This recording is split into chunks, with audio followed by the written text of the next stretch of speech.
everyone, hope you're having a great day. It's Miss Greta, school-based occupational therapist. In our video today, we're going to do some fine motor tasks that address so many different areas and strengthen so many different components of fine motor skills, but we're going to use things that are easily found around the household and are easy to put together and simple for you and your child to do together.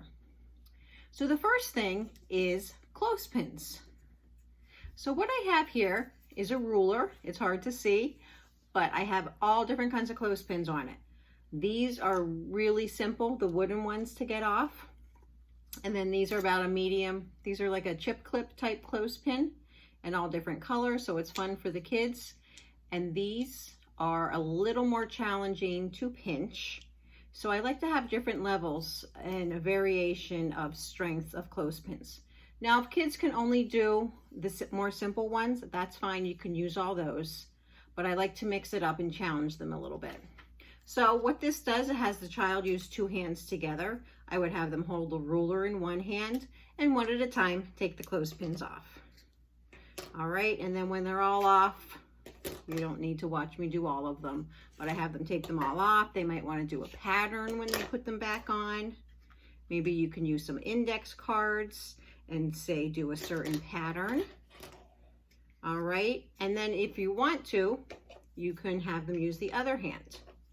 Another way to add in a more challenging component to this is to take the clothespins and scatter them all over the table on both sides and tell the child they can only use their right hand or their left hand, and that forces them to reach across the table and reach across midline to do that. Another variation, instead of just holding the ruler, if it might be too difficult for them, is to use a bucket or a container or something along the line of this, and you can even put the clothespins inside of the bucket and then have the child reach in, grab a clothespin, and put them on the top of the bucket. And this kind of gives it a little more motion as well because they're reaching in and then they're reaching up here, a little bit more eye-hand coordination and putting it on like that. So this is one activity using things that I'm sure mostly all of you have around the house. Okay, now we're going to go on to our next one. Okay, another great activity for kids to do is to just get a simple deck of cards. They can be flashcards, they can be playing cards, or if they have a game, like a memory game. And all you're going to do is set them in a stack and have the child take one at a time and flip them over. And this is such a simple yet great activity because they're using fine motor skills to pinch the card with the first few fingers. They're getting some wrist rotation. And then you could do it with the other side. And if you want to put some pattern in there, you can do the 4 suits up here and have them sort them into the different suits. You could do spades down here. Okay, and then you can switch their hands again. And there's some hearts. You can have them say the numbers when they do it. And this is just such a simple activity, yet it's focusing on so many different things. So that's a good one for the kids to do. The next one is also a really simple one. First, you just need a simple piece of foam. You can get these at a craft store. You can get them at a store like Walmart or Target in the craft section. And they have longer ones too. Or if you know a florist that might have some extra scraps of these. Next, you're going to get some golf tees. Also something you can pick up really easily at a store. If you know someone that golfs, you can ask them if they can just have a few for your kid. And then you're going to stick them, have the child stick them into, see what I'm doing there? Just have them stick them right into there. And I would have them use both hands. Again, if you want to scatter them on the table in different areas and have them reach across. And then we're going to get marbles. Okay, and then they're going to use 2 fingers to pick up the marble and set them on there. And if you want to do a pattern, you can say, okay, we're going to do red and green. Again, you can set the marbles up here and tell the child only to use their left hand and have them reach up there. So this is another great activity that's using motor coordination and fine motor skills. Okay.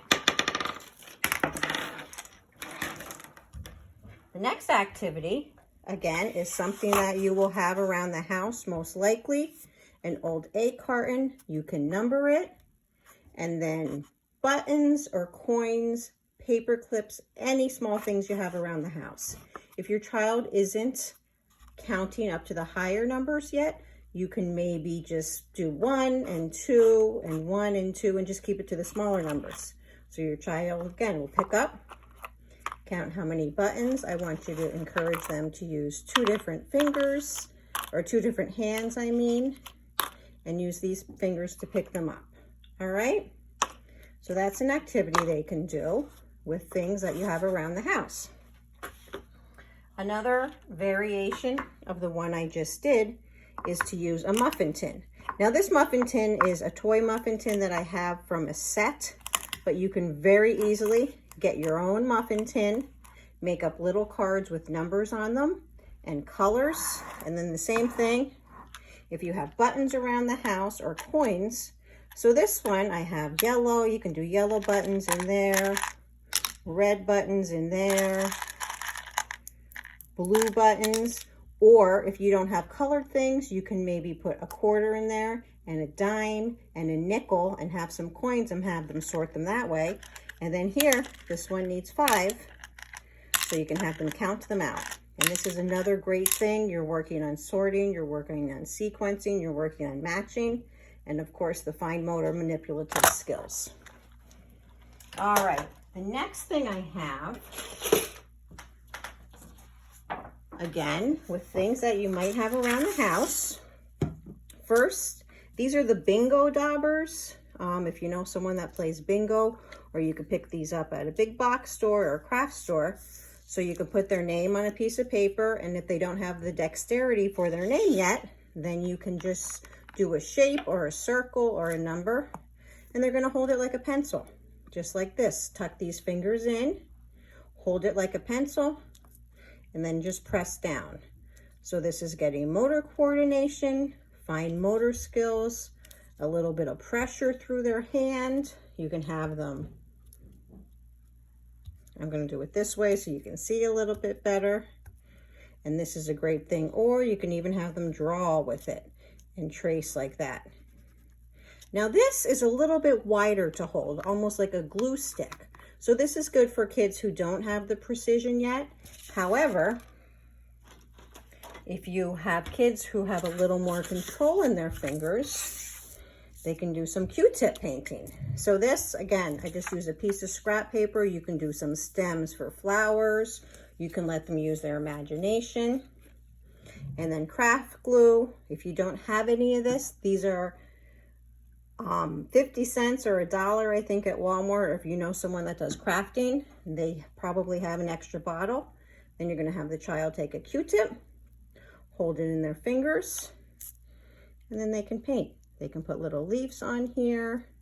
Depending on the season, I've done this with kids before, and they do some fall leaves in the fall or in the spring, or you can have them paint big leaves on there.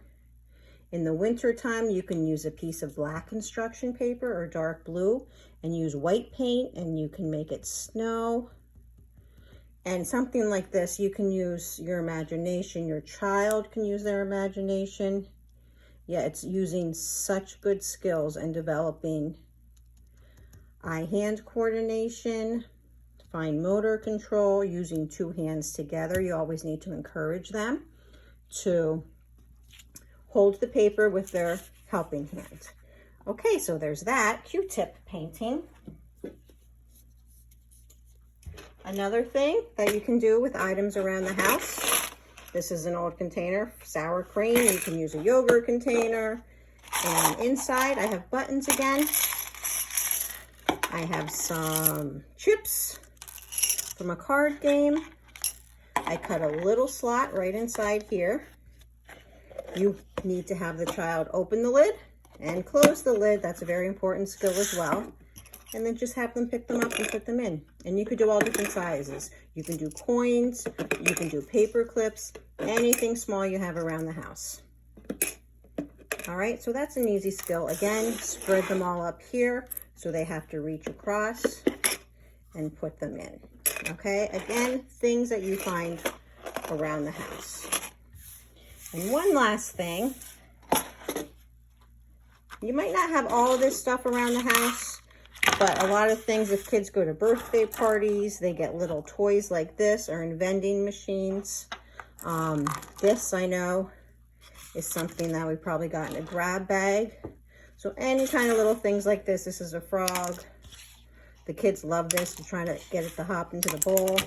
It's not working right now, but tops. Sometimes you always pick up tops when you're at a birthday party or get a little grab bag or something like that. So tops are really good things that kids can do, and it's a really good motor control. And jacks. Now these are a little old school. These aren't the metal ones that we used to have, but these are plastic ones. And when I bring these into the classroom, the kids really enjoy the challenge of trying to spin them.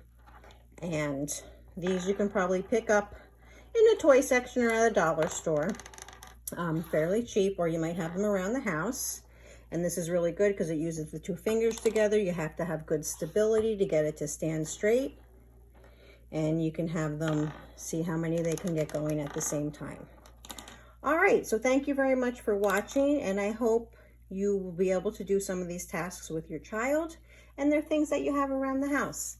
All right, thank you very much.